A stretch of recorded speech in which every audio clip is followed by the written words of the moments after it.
Hi everyone, and thanks for sharing a few minutes of your time. I'm excited to share a few exciting projects with you that are scheduled for construction over the next 2 years that will significantly transform our downtown core into a more walkable, lively, and refreshed space. Before I get started, I want to acknowledge that these projects and designs have been a team effort with important contributions from staff from various departments. I am just the lucky one who gets to present them. Before we get started, it's important to orientate ourselves.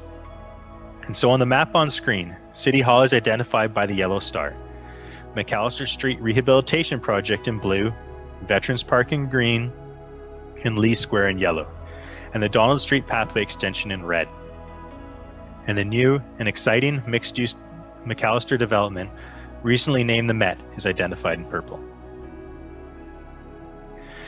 Starting with the McAllister Street between Shaughnessy and Maryhill Road, flexibility was one of the key concepts when developing the design.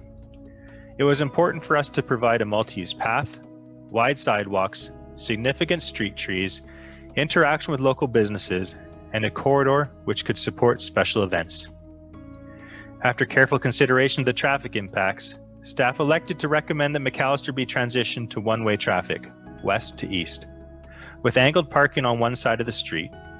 This allowed considerable more boulevard space to work with. Furthermore, after learning about shared street design concepts being implemented throughout pedestrian-focused areas across the world, we elected to proceed with a level, at-grade design. This means there are no curb and gutters.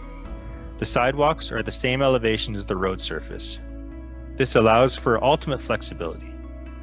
We can cordon off areas for patios, special events, or the entire street to support a large-scale festival. The street will have electrical hookups for food trucks and entertainment, and we will see the undergrounding of overhead hydro lines to modernize the corridor. So what does this all look like? Well, it looks like this. The artist's rendering gives you a good feel on how that design criteria comes to life. For context, you can see City Hall in the background and the wide pedestrian mews on the right of the screen. If you look close enough, you can see the odd bike on the multi-use path to the left. This view is looking west down McAllister Street, with Shaughnessy Street a ways off in the distance. The McAllister Street Rehabilitation Project will be anchored by this impressive development, a mixed-use development adjacent to the current bowling alley site. Within this development, the city has secured some ground floor commercial units, which are envisioned to support restaurants or pubs, as well as a large commercial space to support the potential relocation of the iconic Poco Bowl. So to recap, the projects we were just talking about along McAllister Street as shown in the blue and the purple highlighted areas. Now we'll turn our focus to the rest of the colors on the map within the lime green highlight. This includes Veterans Park in green, Lee Square in yellow, and the Donald Street Pathway Extension in red. Prior to jumping into the conceptual design for these spaces, I think it's important to give context to the work that has informed these designs. This slide demonstrates the considerable amount of work done to date to harness public input and identify the key concepts important in a civic-centered design. Each of these documents provide a valuable insight to the focus of the community at that moment in time. However, as stated, there are a number of very important overlapping ideas in regards to what's important when it comes to design principles. Starting on the left and moving clockwise, we have the 1998 Downtown Plan, the 2003 Growing the Arts in Lee Square, the 2015 Cultural Plan, the 2017 Downtown Action Plan, and the most recent feedback as received as part of our annual budget feedback survey. For context, Lee Square was constructed in 2001, with the gathering place following in 2007. The next few slides will detail out the design process. And really the process started with the review of the plans I just highlighted. From there, we teased out the keywords and principles which were utilized to drive the conceptual design process. These concepts included attracting people to the downtown core and giving them a reason to stay, whether it be through improved special event space, performances, public art, or just a green place to enjoy with your friends. We had a real focus on supporting our local families and our local businesses, as well as events. improve safety, softer edges, and improve visual sightlines, improve connectivity, and building and design features with artistic components, and really generating an atmosphere that is fun, lively, and green, with great lighting for nighttime enjoyment. I've included a high-level schematic on this slide, but we'll walk through the design components in more detail over the next few slides. Next, we compared these design factors against industry best practices, including the Project for Public Spaces criteria. This industry-leading criteria helps contextualize the key design principles, the intangibles which help us achieve them, and the measurements which can be considered to determine if we've hit our mark through design.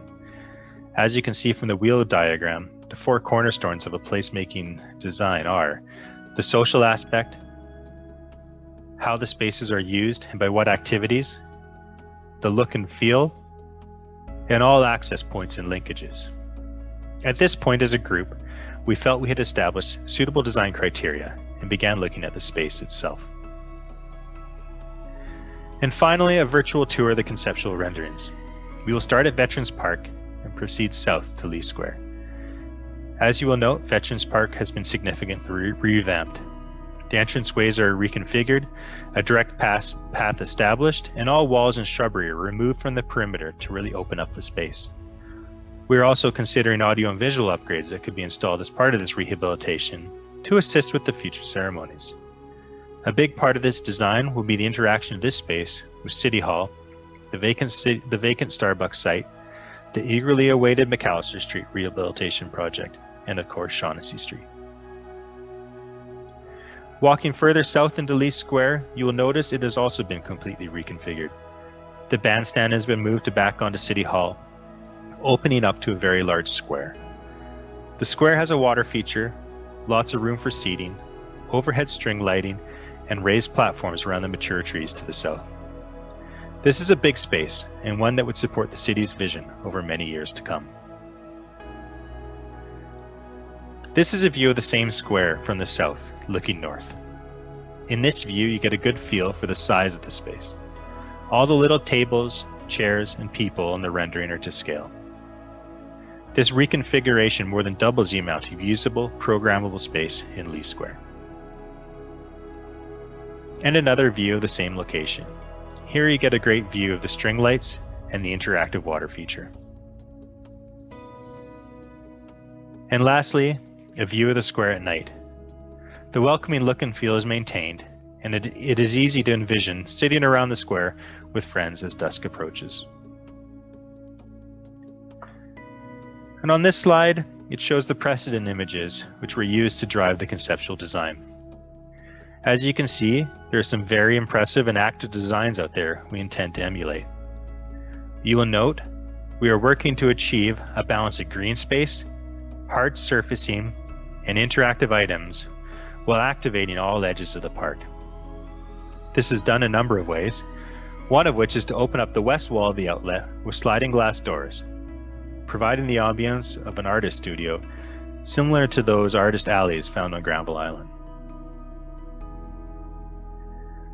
And prior to wrapping up the presentation, I think it's important to take a minute to discuss the process from here on out. Firstly, and most importantly, it's important to recognize that the improvements to Veterans Park and Lee Square have been identified and discussed over many iterations over the past few decades. This location, while still functional, is starting to show signs of age. As staff progressed through the Dawn Street Pathway design in 2020, it became clear that the best path for the Dawn Street Pathway extension was through the Civic Center, and that the projects would be best considered in partnership. In addition to community consultation, which informed those numerous downtown visioning documents, targeted stakeholder feedback was also conducted, including the Royal Canadian Legion Branch 133 and the arts and business groups. Early consultation with these groups identified strong support for this initiative.